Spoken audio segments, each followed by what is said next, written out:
কারণ আমি মানুষ, ইন্নামা নিশ্চয় আমি বাশারুন মানুষ। কুল ইন্নামা আনা বাশারুন মিসলুকুম, তোমাদের মতো মানুষ। তোমাদের মতো মানুষ বলতে তোমরা খানা খাও, আমি রাসূলও খানা খাই। তোমরা ঘুমাও, আমি রাসূলও ঘুমাই। তোমাদের বিভিন্ন জরুরতের প্রয়োজন হয়, আমি রাসূলের বিভিন্ন জরুরতের প্রয়োজন হয়। তোমাদের বাচ্চা কাচ্চা সংসার ফ্যামিলি আছে, আমি রাসূলেরও বাচ্চা কাচ্চা সংসার ফ্যামিলি আছে। তোমরা যেরকম মানুষ সৃষ্টিগতভাবে আল্লাহ তাআলা মানুষ বানায় দুনিয়াতে প্রেরণ করেছে, আমি রাসূলকেও দুনিয়াতে সৃষ্টিগতভাবে মানুষ বানায় দুনিয়াতে প্রেরণ করেছে। সুবহানাল্লাহ। কুল ইন্নামা আনা বাশারুন মিসলুকুম, এই মিসলুকুমের অর্থ হলো এটা। কিন্তু মর্যাদার দিক দিয়া, মর্যাদার দিক দিয়া হইল আল্লাহর পরে ওটা সৃষ্টি কুলের ভিতরে সর্বশ্রেষ্ঠ মহান আসনটা হইল আমার আপনার রাসূলের। সুবহানাল্লাহ। এই লিমিটটা যদি কেউ ক্রস করে,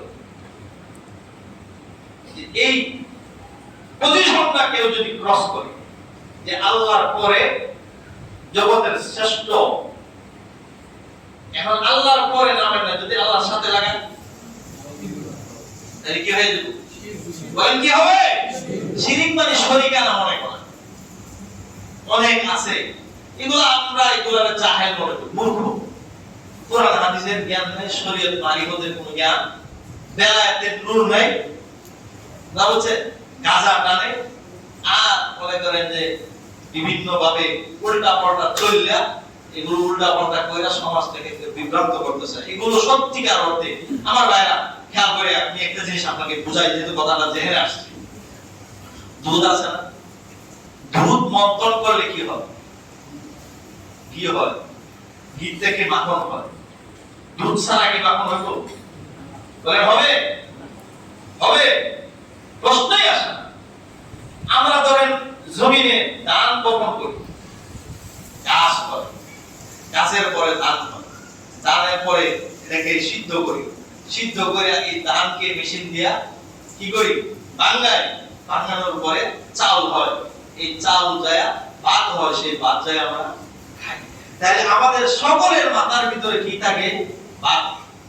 আর এর আগে সব আয়োজন। আচ্ছা বলেন, এই যে রূপম থেকে নিয়ে মাঝখানের কোন একটা যদি মিস্টেক হয়, তার হয়েছে কিন্তু জোসা, ভাত হইব না? কথা দেখো না, ভাত হইব? সারা রোপণ করছেন কিন্তু গাছ হয় নাই, ভাত হইব না? মাঝখানে কোন একটা জিনিস যদি বাদ যায়, লক্ষ্য করে তাকায় দেখুন বাদ হয় না। আমার প্রিয় ভাইরা, যে যাই বলুক, শরীয়ত ছাড়া আল্লাহর মারিফত পাওয়ার কোনো রাস্তা নাই। বেলায়েতের যে নূর আসে, বেলায়েতের যে নূর কলমের ভিতরে জাগ্রত হয়, চেহারায় উদ্ভাসিত হয়, বেলায়েতের নূর যখন দিলের ভিতরে চমকাইতে থাকে, মানুষ স্বাভাবিক অবস্থায় থাকে না, তার চেহারার ভিতরে নূর চমকাইতে থাকে। সুবহানাল্লাহ। বেলায়েতের নূরটা আসে কি করে? গাজা টানলে, কি বলেন, গাজা টানলে আসবো? হ্যাঁ, ওই তোমার মাথায় কি এটাও ঢুকে না? রাষ্ট্রীয় আইনে গাজা নিষেধ, শরীয়তের আইনে কি এটা গাজা জায়েজ হইব? তার কথা দি করে না। আরে রাষ্ট্রের আইনে জাকাতটাকে সাপোর্ট করে না, সুতরাং এটা আল্লাহর আইনে সাপোর্ট করার প্রশ্নই আসে না। কি বলেন, ঠিক না? ঠিক না? রাষ্ট্রের আইনে এটা লাও না, রাষ্ট্র বলে, ডাক্তার বলে এটা সমস্যা, তাইলে আল্লাহর আইনে তো এটা আরো বেশি সমস্যা। কি বলে, ঠিক না? ঠিক না? এটা আমাদের মাথায় ঢোকে না। বেলায়েতের নূর গাজা টানলে কখনো আসতে পারে না। বেলায়েতের নূর হবে মারিফত, খাঁটি হক্কানি ওলি বুজুর্গদের শপথ গ্রহণ করার দ্বারা। বেলায়েতের নূর রাসূলুল্লাহ থেকে যেমন সাহাবায়ে কেরাম পেয়েছিল, সাহাবায়ে কেরাম থেকে তবে তাবিন পেয়েছে, তবে তাবিন থেকে আইমায়ে মুজতাহিদিন পেয়েছে, মুফাসসিরিনে কেরাম পেয়েছে, মুহাদ্দিসিনে কেরাম পেয়েছে। যুগে যুগে যুগে যুগে বেলায়েতের নূর বর্তমান সময় পর্যন্ত, বর্তমান সময়েও যারা সত্যিকার অর্থে হক্কানি রব্বানি বুজুর্গ, আল্লাহ তাআলার মারিফতের নূর তাদের কলমের ভিতরে আছে, ওই সমস্ত লোকগুলোর কাছে গেলে মানুষের জীবনের ভিতরে একটা পরিবর্তন অটোমেটিক ভাবে এসে যায়। জোরে জোরে এদের দেখলে শ্রদ্ধা দিকটা ভরে আসে, এদের দেখলে ভালোবাসতে মনে চায়, এদের দেখলে সম্মান অন্তর থেকে চলে আসে। বুঝা গেল এদের ভিতরে বেলায়েতের নূর আছে। জোরে আমার প্রিয় ভাইরা, যেই কথাটা বলবার চেয়েছিলাম, কুল ইন্নামা আনা বাশারুম মিসলুকুম, হে রাসূল আপনি আপনার উম্মতদেরকে বলে দেন আমি তোমাদের মতো মানুষ। কি অর্থে ব্যাখ্যা করছি কিনা, যে তোমাদের যত প্রয়োজন আছে সমস্ত প্রয়োজন আমি রাসূলেরও আছে, ব্যতিক্রম কিছু কিছু ক্ষেত্রে আছে। আমাদের খাওয়ার বিশেষ প্রয়োজন হয়, রাসূলুল্লাহ না খাইলেও থাকতে পারে। সুবহানাল্লাহ, এটা রাসূলুল্লাহ ছিল মুজিজা। দেখেছিল রাসূলুল্লাহ মুজিজা। আমাদের কাজায়ে হাজত অর্থাৎ জরুরত, ইস্তেনজা, পায়খানা এগুলো জরুরত হয়, রাসূলুল্লাহর জরুরত হইতো, কিন্তু রাসূলুল্লাহ সাল্লাল্লাহু আলাইহি সাল্লামের এই জরুরতের যে অলমূত্র যেগুলো ছিল এগুলো জমিনে চোষণ করে খেয়ে ফেলত। সুবহানাল্লাহ বলেন, এটা ছিল রাসূলুল্লাহর একটা মুজিজা। আমার প্রিয় ভাইরা, যেই কথাটা বুঝাইবার চেয়েছি সেটা হইল কুল ইন্নামা আনা বাশারুম মিসলুকুম ইউহা। এরপরে রাসূল বলেন তবে শোনো তোমাদের মধ্যে আর আমাদের মধ্যে বেসিক পার্থক্য আছে। কি বেসিক পার্থক্যটা হইল ইউহা ইলাইয়া, আমার কাছে আল্লাহর পক্ষ থেকে ওহী আসে। কি আসে? ওহী আসে। আমার প্রিয় ভাইরা, এখানে সুন্দর একটা জিনিস জানা আছে, সেটা হলো নবীদের কাছে শুধুমাত্র নবী যারা তাদের কাছে ওহী আসে, নবী ছাড়া এর বাহিরে কোন ব্যক্তির কাছে ওহী আসে না।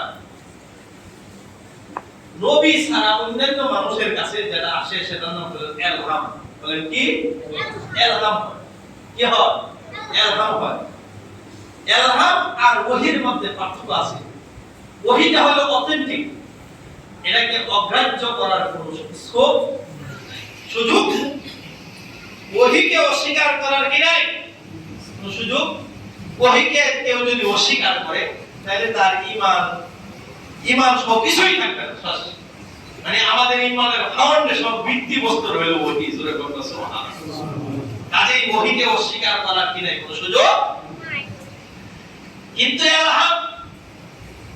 ইলহাম হইল যারা বেলায়েতের নূর যাদের দিলের ভিতরে চমকাইতে থাকে, ওলি আল্লাহ বুজুর্গ কোন একটা বিষয়ে জানবার জন্য তাদের কাছে যায়, বুঝবার জন্য তাদের কাছে যায়, ওই উত্তরটা যদি ওই সময়ে তাদের দিলের ভিতরে না থাকে তখন তারা চক্ষু বন্ধ করে একটু মারিফতের নজরে কলবের দিকে তাকায়।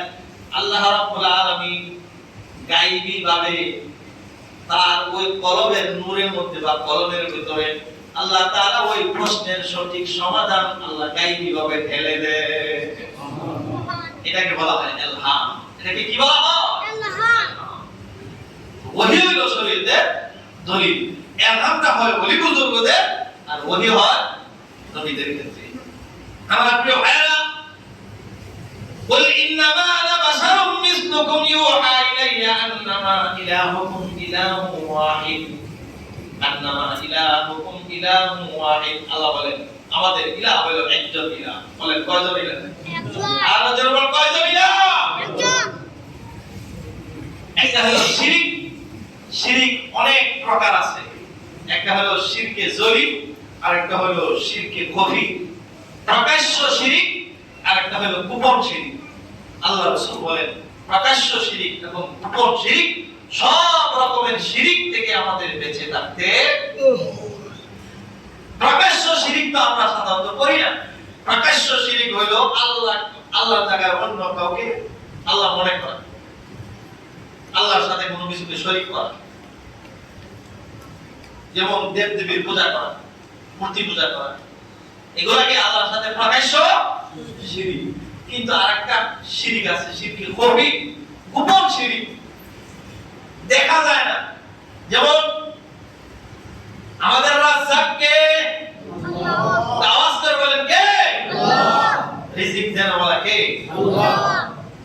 এখন আমি মনে মনে ভাবতেছি, আরে আমার পোলাটারে যদি লেখাপড়া না করে আজকে চাকরি না দেওয়াইতাম, তাহলে আজকে আমার বর্তমানে এই সময় আমার খাওয়ান কপালে যুক্ত মনে করতেছে যে ছেলেটার উসিলা, ছেলেটাই আমার একমাত্র উপার্জনের মাধ্যম। এখানে রিজিকের মালিক কে? আচ্ছা, ছেলে না হইলে কি আল্লাহ খাওয়ানোর ক্ষমতা রাখে না? রাখে না। আমাদের ঘটনা কি কে রাখে না?